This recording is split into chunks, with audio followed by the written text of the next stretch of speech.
Hola, ¿qué tal? Soy Javier Averos, estudiante de la Universidad Central del Ecuador de la Escuela de Medicina.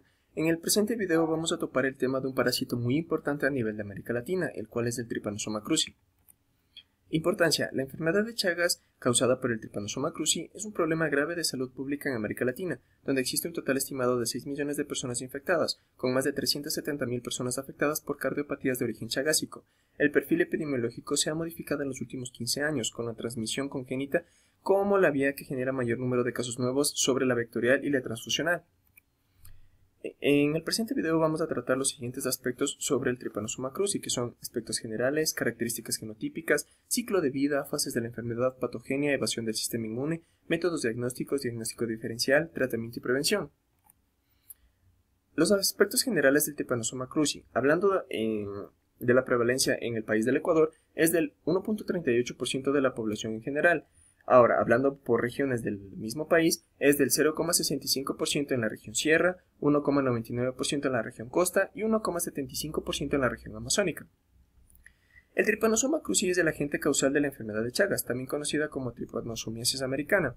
Esta enfermedad se transmite a través de la picadura de insectos de la familia Reduvidae, específicamente de la especie Rhodnius prolixus.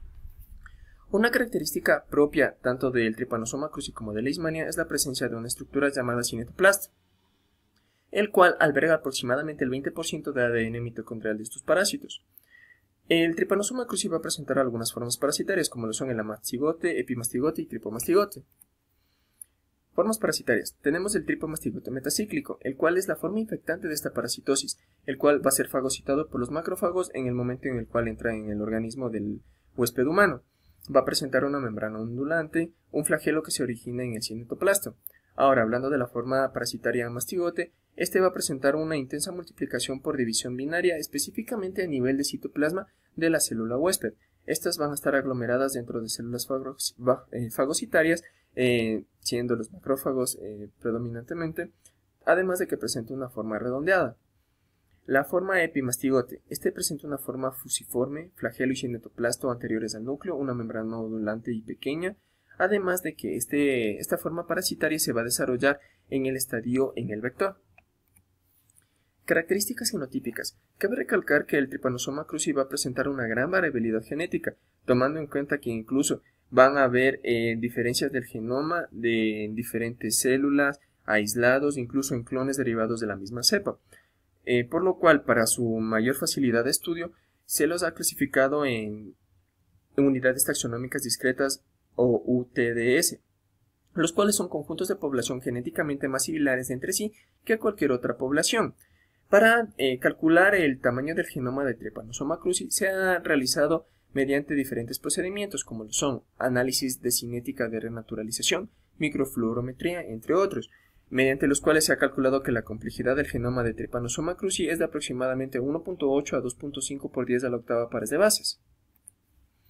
El cinetoplasto, como habíamos mencionado, es característico de Trypanosoma cruzi y de Leishmania, pero incluso el cinetoplasto de un parásito varía del de otro.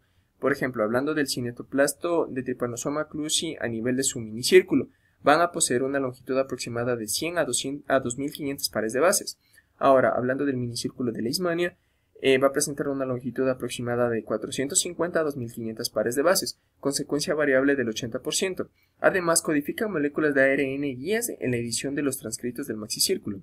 Hablando del maxicírculo de Trypanosoma cruzi, este presenta o son moléculas mayores de ADN, presentan una longitud de entre 30.000 a 50.000 pares de bases, son homólogos al ADN mitocondrial eucariota, además de que contienen los genes que codifican los ARN ribosómicos.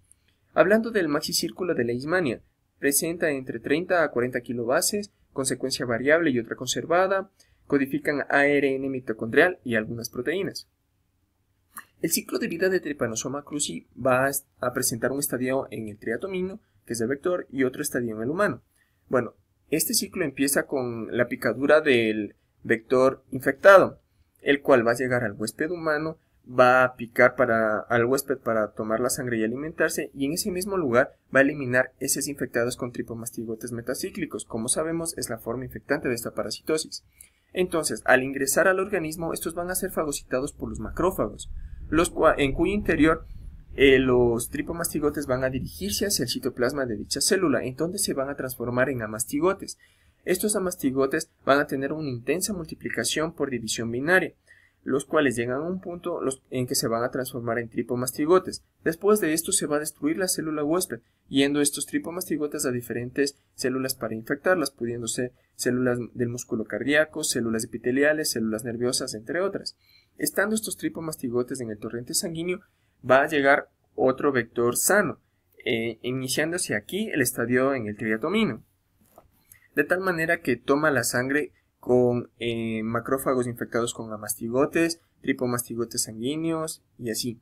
Entonces, estos tripomastigotes ya en el vector se van a diferenciar en epimastigotes. Estos epimastigotes se van a multiplicar en el intestino medio. Ya después de esto se van a diferenciar en tripomastigotes metacíclicos que se acumulan en la ampolla rectal del vector. Posterior a esto, estos vectores van a ir a otro huésped sano, lo van a infectar nuevamente y se repite el ciclo. La enfermedad de Chagas va a tener fases muy bien limitadas y diferenciadas, como lo son la fase aguda, la fase latente y la fase crónica. Hablando de la fase aguda, esta va a durar aproximadamente entre 10 a 15 días, presenta fiebre, cefalea, mialgia, una elevada parasitemia, parásitos libres que invaden otras células, que son los tripomastigotes sanguíneos como vimos anteriormente, una lesión inicial llamada chagoma, la cual se va a caracterizar por la presencia de una costradura en su superficie, además de que estos van a presentar ganglios comprometidos, siendo los más comprometidos los preauriculares, los de esternocleidomastoideos, los submaxilares y los parotidios.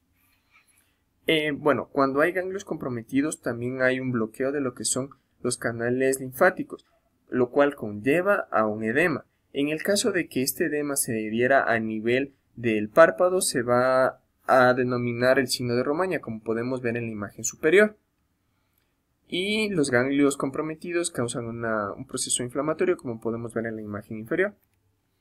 Ahora, hablando de la fase latente, este por lo general es asintomático, aunque en ciertos casos mantiene algunos focos selectivos de infección. Va a presentar una parasitemia disminuida, durando aproximadamente unos 10 años. Ahora, en lo que refiere a la fase crónica, esta parasitemia va a ser mínima, caracterizándose por lesiones a nivel del corazón y órganos del tubo digestivo. Hablando de lesiones a nivel del corazón, si podemos ver en la imagen izquierda, presentamos 4 radiografías. En la radiografía que estamos mostrando de la parte superior presenta un corazón normal. En la parte inferior podemos ver un corazón hipertrofiado, que ya veremos más adelante por qué se da esto. Ahora, hablando de órganos del tubo digestivo, nos vamos a enfocar en este caso en el megacolon.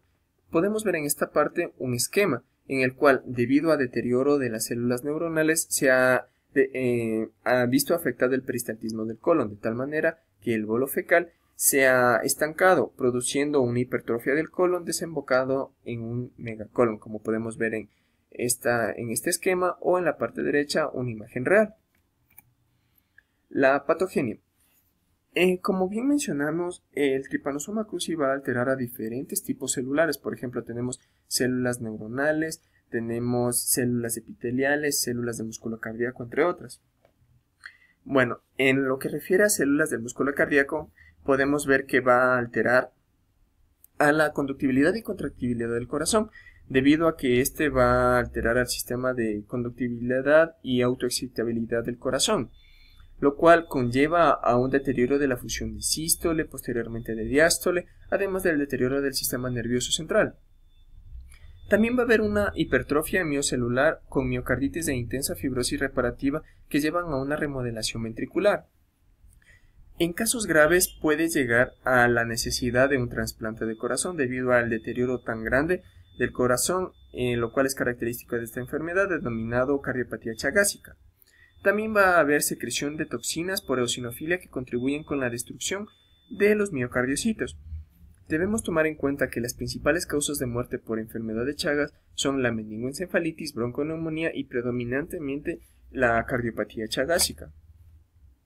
El Trypanosoma cruzi tiene algunas formas de evadir el sistema inmune del huésped. Por ejemplo, tenemos los cambios antigénicos, los cuales se caracterizan por el constante recambio y reciclaje de los antígenos superficiales del Trypanosoma cruzi en el huésped, de tal manera que cuando la respuesta inmune llega al lugar donde se detectó los primeros antígenos, al llegar a esta respuesta van a haber nuevos antígenos de tal manera que no reconocen al parásito. También se puede dar por mimetismo con el huésped, en el cual el Trypanosoma cruzi va a producir unos antígenos que presentan una estructura similar a estructuras propias de las células huésped, de tal manera que posteriormente va a desarrollar una respuesta autoinmune que presenta manifestaciones en la fase crónica. También va a haber una inmunosupresión por parte del Trypanosoma cruzi en otro mecanismo, el cual se caracteriza por una disminución de los anticuerpos contra determinados antígenos. También otro mecanismo es la evasión de su destrucción intracelular, lo cual se caracteriza porque el Trypanosoma cruzi tiene una predilección por entrar a células en las cuales hay un poco efecto parasiticida, y en el caso de entrar en células que presentan lisosomas, estos van a evitar que se unan los lisosomas con el fagosoma, evitando su destrucción. También lo van a hacer mediante la proteína reguladora del complemento. Los métodos diagnósticos. En la enfermedad de Chagas va a haber métodos diagnósticos que son más efectivos en ciertas fases de la enfermedad que en otras. Hablando de la fase aguda. En la fase aguda se realizan pruebas moleculares como por ejemplo el PCR para amplificar la secuencia SLIR del gen mini-exón. También hay exámenes en fresco, gota gruesa, extendidos coloreados, biopsia, cultivo, senodiagnóstico. También hay métodos de concentración, por ejemplo el microhematocrito y también el Stroud. Hablando del microhematocrito, es la mejor prueba para la detección de infección congénita, la cual se va a realizar a partir de muestras de sangre, plasma, líquido cefalorraquídeo, biopsia de corazón, entre otras muestras. Hablando del Stroud, este se va a realizar partiendo de una muestra de aproximadamente 3 mililitros de sangre, la cual se la va a hacer que coagule a una temperatura promedio de 37 grados centígrados, de tal manera que los parásitos van a salir del coágulo, se van a ir al plasma. Este plasma va a ser tomado, se le pone en un tubo de ensayo, se lo centrifuga por unos minutos, de tal manera que en estas muestras se puede hacer un extendido y observar los parásitos.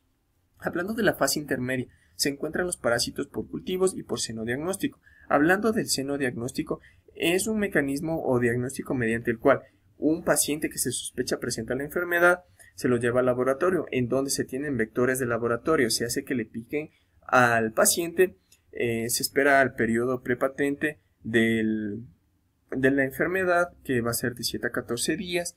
Después de esto se examina los vectores. En el caso de que presente los tripomastigotes metacíclicos, que es la forma infectante, o los epimastigotes, se daría como positivo al resultado. En el caso de que no presenten dichos vectores los parásitos, sería negativo el resultado.